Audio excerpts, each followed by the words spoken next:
Well, good evening, and again, thank you for joining us on our Christmas Eve service. And of course, we have many kids with us here this evening, and so parents, it's totally okay if your kid squirms, farts, burps, whatever. I'm up here, so it doesn't affect me, but please don't feel pressure to have to do anything about it. If for whatever reason you want to take a step out, the service is on the video in the lobby as well, so you can watch it out there, but please don't feel like you have to. My wife and I, Christina, are celebrating 12 years of marriage in a few months, and when we got married, she had it in her head that she was supposed to cook a dinner, like a meat, a vegetable, and a side for every meal, or every dinner, every single night, which is fine. And I had never said that. And a couple of years into marriage, she was complaining one night because she didn't have everything ready. And I said something to the effect of like, "Oh, I don't care." And she didn't realize, but for many years in our marriage, she had this pressure in her mind thinking that she had to do this every single night because it really mattered to me. And she was, I don't know, more relieved or angry that it took multiple years for her to figure out she didn't have to do that, right? She thought it really mattered, and then she realized that it didn't. And then finally, that's why I got the Blackstone, if you guys were here, because then we stopped making dinner altogether. That's just a joke. But anyway, here's why I share that story. If you've been with us at least these last few weeks, we've been looking at this series called Is Christmas Unbelievable? And we've looked at things like, was Jesus a real person? Are the Gospels a reliable source of history? And the importance and the meaning of the virgin birth. And so tonight, as we inch ever closer to celebrating the birth of Jesus, as we celebrate Christmas, I want to take just a few minutes and see what difference all of this makes and what it means if the story of Jesus isn't true. Or rather, put it this way, taking a few minutes to just look at this question: does Christmas really matter? Does Christmas really matter? Now, the presents are cool, the family, friends, all the holiday traditions that you might have, those are fine, and they might make us have things to look forward to, but in the grand scheme of things, as great as those things are, does it actually matter if what the reason for this season is about didn't actually happen? You know, it's interesting. There's an Israeli historian by the name of Yuval Noah Harari, and he tells the story of humanity from the beginning in his book called The Sapiens, A Brief History of Humankind. Just, you know, how we got here, the history of humankind. And what's interesting is Harari, like many in his field, perhaps, reject the claims of Christianity. He is a non-theist. He doesn't believe in God. And yet, even in his book, he nonetheless acknowledges its influence. In fact, he argues that our deepest moral beliefs that we have today in the world, for example, are beliefs like in basic human rights and equality, that women are just as valuable as men, all of these things that we kind of champion and fight for in our culture today.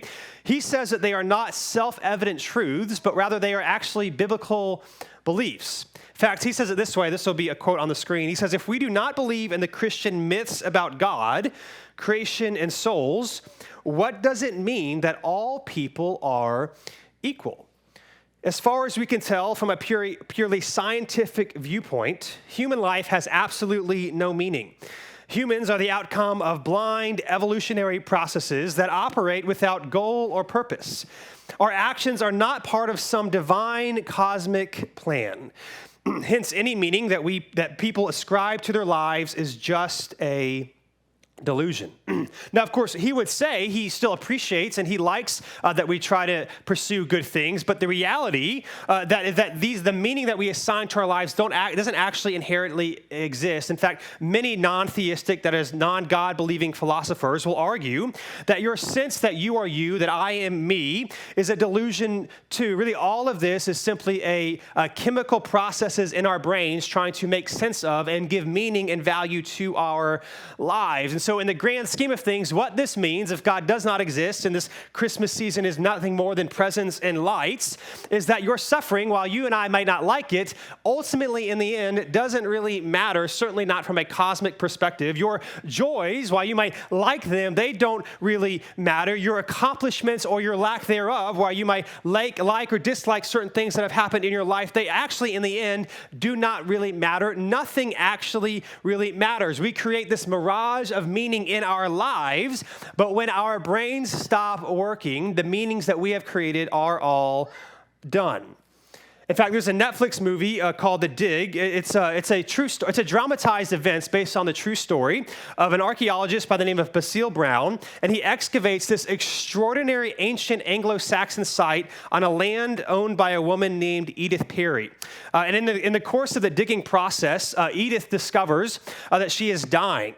And so there's this scene in the movie where she is feeling the weight of her own morality, and the investigation into the centuries-old archaeological remains at the site leaves her in tears. And at one point, she and Basil have this exchange. She says this, Edith says, we die and decay, we don't live on. And then Basil responds to her by saying this, I'm not sure I agree. From the first human handprint on a cave wall, we're part of something continuous. So we don't really die. Now, to be frank, this is the kind of things that we must tell ourselves to dull the pain of nothingnessness, of meaninglessness of our existence. Because in the end, if this is all that there is, Edith is right. We don't live on, and it doesn't matter. Any meaning, again, we ascribe to our lives is just a delusion, a mere chemical process in our brains. And so if this is true, if Christmas doesn't really matter, and this is all there is, and God does not exist, then Harari is right when he says that our identity and human rights in and of themselves are simply figments of our fertile imaginations. That's what he calls them. And so let's just say for a second that Harari is right in his assessment, and I think he is in his conclusions. And historians would also agree that many of our moral building blocks in our societies today come from Christian thought, and many historians will agree to that, whether or not they are Christian. But things like caring for the marginalized, where women have value. It's really fascinating if you look at how Christianity has spread throughout world history, is that everywhere Christianity came from, the value of women exponentially increased. In fact, Christina and I were having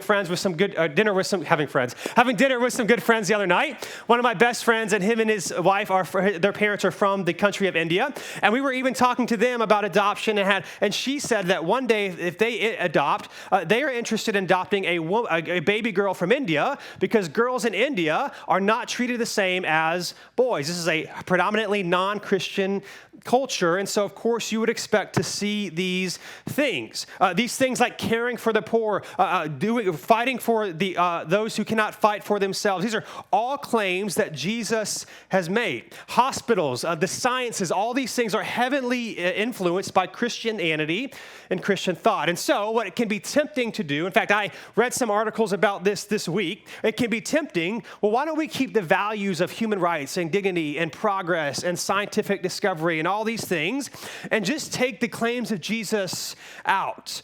And certainly it's like maybe, the Jenga game, right? Now, since the foundation has been built, we can just take a couple of blocks, but keep building higher and higher. Of course, the question for us is Jesus more like a Jenga game? The foundation that he created, is it like that where you can just take a few blocks out, but since you have the foundation, you're good? Or is it more like a linchpin in the grenade that if you take him out, it all goes away?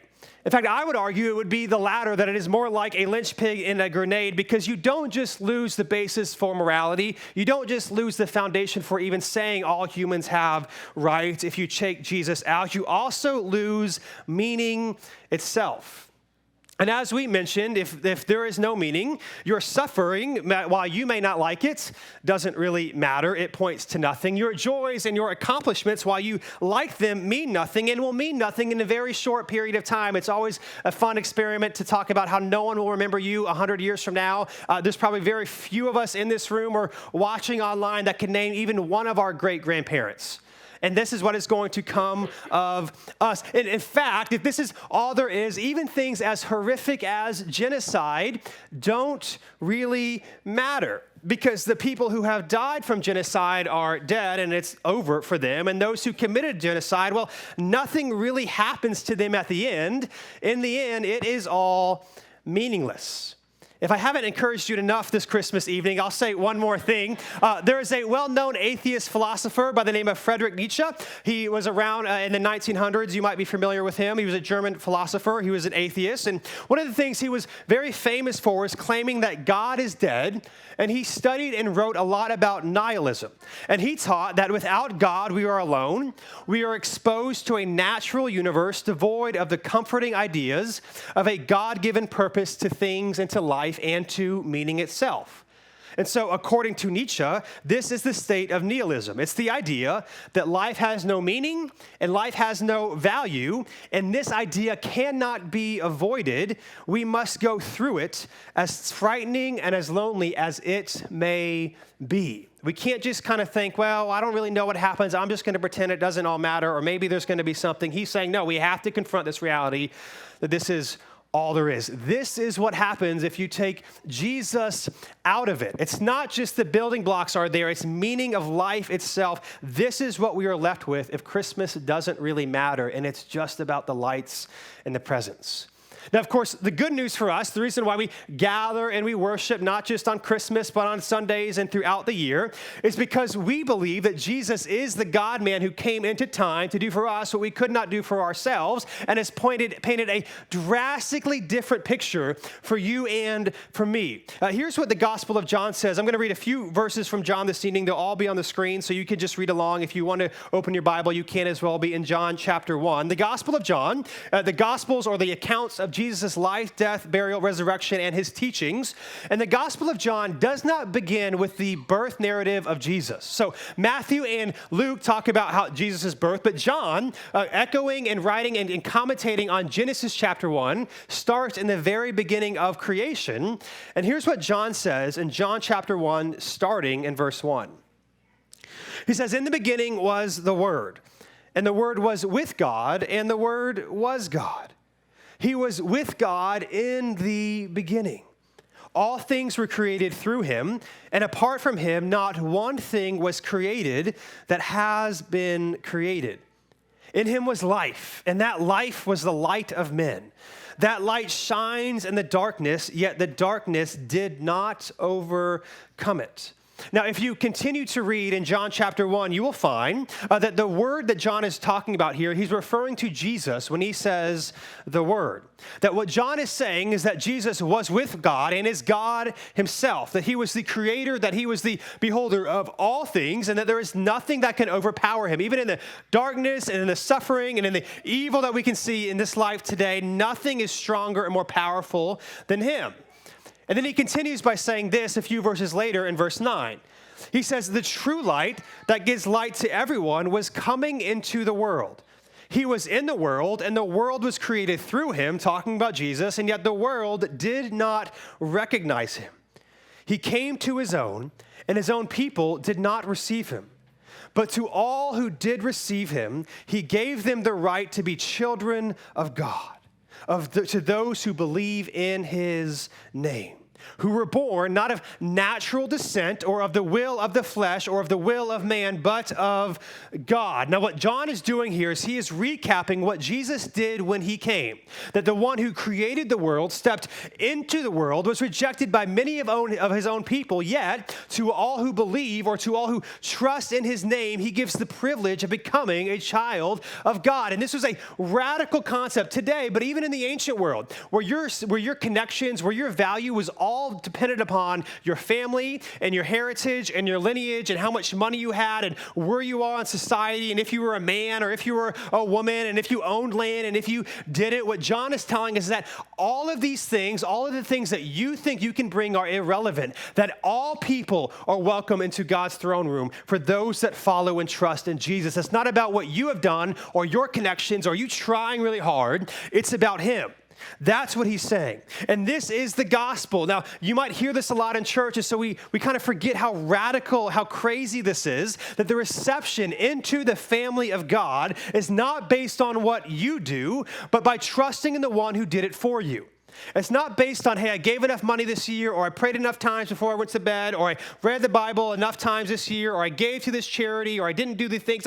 None of these things determine your status before God. That God loves us so much that he came in the midst of our sin, in the midst of our doubt, in the midst of our shame. This is who God is. The good news that he loves us and that he redeems us. The good news, as John keeps writing in verse 14, when he then says this, that the Word, Jesus, became flesh and dwelt among us.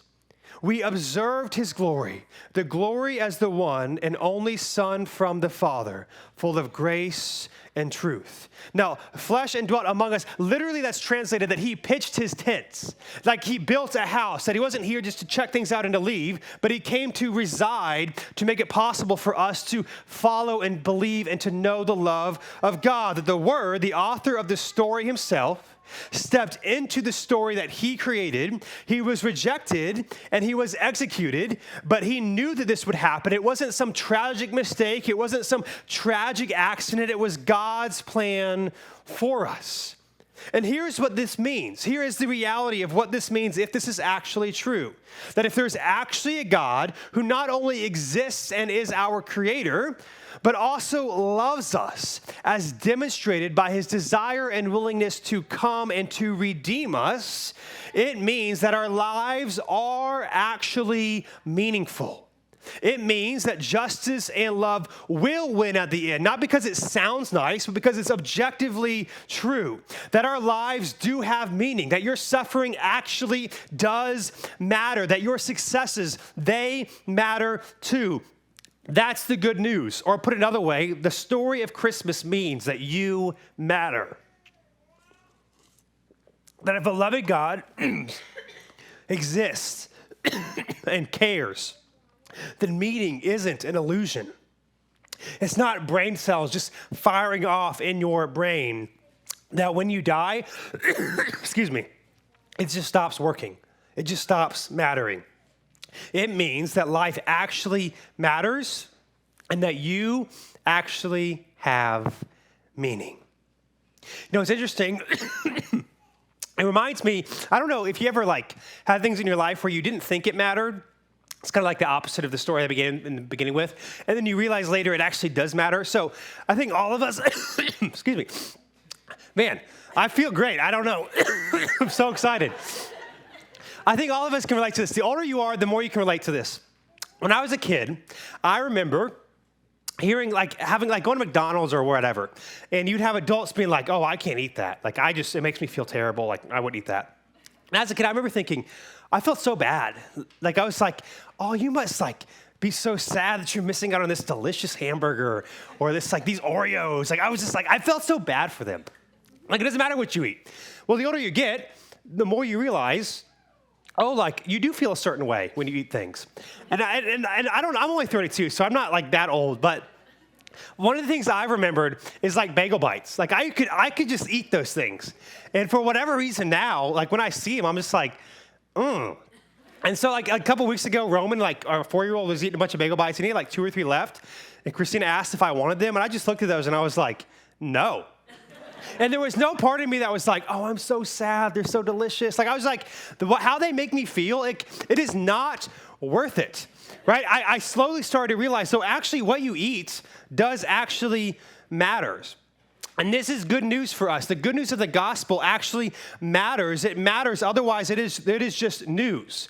And the good news of the gospel means that there is bad news. And the bad news is that Jesus came not because it's a really cool story that makes us feel good, but he came because he had to. He came to save us from our sins, from the judgment that we rightly deserve from a perfect and just God. And often what you may hear is the idea that Jesus is love and forgiveness. He's the antidote to the judgmental, wrathful God of the Old Testament. But in reality, in the Colossians chapter 1 in the New Testament, Paul even tells us that Jesus is the image of the invisible God. He is God who dwelt among us. In fact, if you read the Old Testament, you see a God who is extremely merciful and loyal and abounding in faithful love. And you see also Jesus is dripping with love and forgiveness. And he also warns about God's judgment again and again. In fact, a couple of examples in Luke chapter 16, he said God's judgment is like fire. In Matthew 22, he says God's judgment is like darkness. In Luke 6, he says God's judgment is like hunger that can't be satisfied. In Luke 16, he says it's like a terrible thirst. Or in Matthew 25, he says it's like being locked out of a wonderful party. And in fact, in Matthew 25, we see that not only is Jesus the one who takes the judgment in our place if we trust in him, but that he is also our judge. And the story of Christmas is that the judge has come to heal the bondage and the weight of sin, and that he is offering to take it all upon himself. The story of Christmas means you matter, but it also means, the story of Christmas means your sin matters. It means your sin matters. Now, here's what I know. Whatever you and I think about the word sin, all of us would agree that none of us live up to even our standards of morality. All of us would say we've done things that even we would say are wrong. So the question then is, what comes of it? What is a God who is actually supposed to be loving and just and perfect supposed to do? Is he not supposed to care? Or is he just not supposed to care about your sin? But everyone else's, he should do something about it. It actually matters. It kind of, I don't know why, but think of it like this way. There are things, if you're married, you probably can relate to this. If you're not, this is marriage advice, okay? There are things that you care about, your preferences for, and then there are things that you like because they have deep significance to you. And if you ever suggest to your spouse, hey, we should go and do this thing, and it's because you just like it, and they say they don't want to, not a big deal. If they say they don't want to, but it's something that has meaning, that has a lot of value and meaning to you, then it can kind of hurt you a little bit. And so it's always best to tell your spouse, hey, this thing really matters to me, and then they're more likely to maybe go along with it. So like, for example, my dad died when I was 19 years old. If you're a part of New City, many of you guys know that story, and one of the memories that I have of my dad, but great memories I had, is we watched Duke basketball all the time. It was a great legacy that he passed on. Love watching people win a lot at stuff. In fact, when I was a kid, we were not from North Carolina. My parents weren't. I remember somebody asking my dad, Roger, why do you like Duke? And he said, because everybody likes to watch a winner. And they won a lot. That's the only reason that he started watching Duke. And so here I am. And so now we have kids, and it is important for me that my kids watch Duke games with me. And so now they're 7 and 4. Finley, I think she just likes to stay up. And Roman likes sports, but he doesn't really understand what's happening. So he gets really excited when Duke scores and not when the other team scores, but he's always asking me what the score is. And I'm like, So anyway, he's up anything over 20 points, he has no idea. I love you, buddy. Anyway, we're getting there. Now, here's the thing. It's significant to me. So when we let the kids stay up, unless it's like an extremely late game, they'll be able to stay up and watch at least some of it because it actually matters. And having that conversation is different than it's just a preference for me. And so it happens. And so and I say that just to say this. The reason Jesus came is because our sin matters. Your sin matters. Our sin condemns us. That is why he came, because he does not want to leave us in it. The last few verses I'll read, it says this, a few verses later in John chapter 1, starting in verse 16, he then says this, indeed, we have all received grace upon grace from his fullness. For the law was given through Moses, and grace and truth came through Jesus Christ. No one has ever seen God, the one and only Son, who is himself God and is at the Father's side. He has revealed him. Jesus is God who has come. Jesus came to fully reveal to us who God is. And his coming means this, that your life matters and your life has meaning. And my plea to all of us this evening as we enter into these next few days of Christmas time and all the things that is coming up, that we wouldn't allow the comfort of ignorance to keep us from taking our next step. And I don't mean ignorance in the negative way it's become. I just mean in the neutral, I'm not sure about this whole God thing. I'm just going to say it doesn't really matter from either deciding the implications of what that actually means. Either God loves us and he cares, or you and I are staring in the face of nothingness. In other words, here's how I'll end. Here's what we also see. The story of Christmas means that you matter to God. Not just that life has meaning, and not just that we have a creator, and not just that life matters in general, but you specifically and individually. Listen, one of my favorite realities of Christmas and the Christmas story is that even if you have suffering and doubt and questions in your life, but hear me, all of us do, even me. Even if you're going through things and you have no idea why God would allow it, and from our human perspective, there's nothing we can even understand that would make sense of it. Here's what we do know. It isn't because God doesn't care, because if God didn't care, he wouldn't have come. That's what Christmas reminds us of. If God didn't care, he would not have come. And so listen, I know these next few days are lots of emotions for us. There's going to be excitement, there can be some sadness, there can be some loneliness, there can be some depression, there can be some traditions we look forward to, and some things that cause us pain. And I plead that you would leave here knowing this, that you matter to God. That Jesus came because you matter to him. And no matter who you are or what you've done or what this year has looked like for you, if you've never followed Jesus or you've fallen away for Jesus or you've been following him, but it's been a struggle, that you need to know that he loves you right where you are. He's not asking you to do anything first, but to receive his love and allow him to change your life. The story of Christmas means that you matter to God. Hey, thanks so much for checking out this video. We upload new videos every week to help encourage you in your faith in Jesus. So be sure to subscribe to this channel so that you never miss a thing.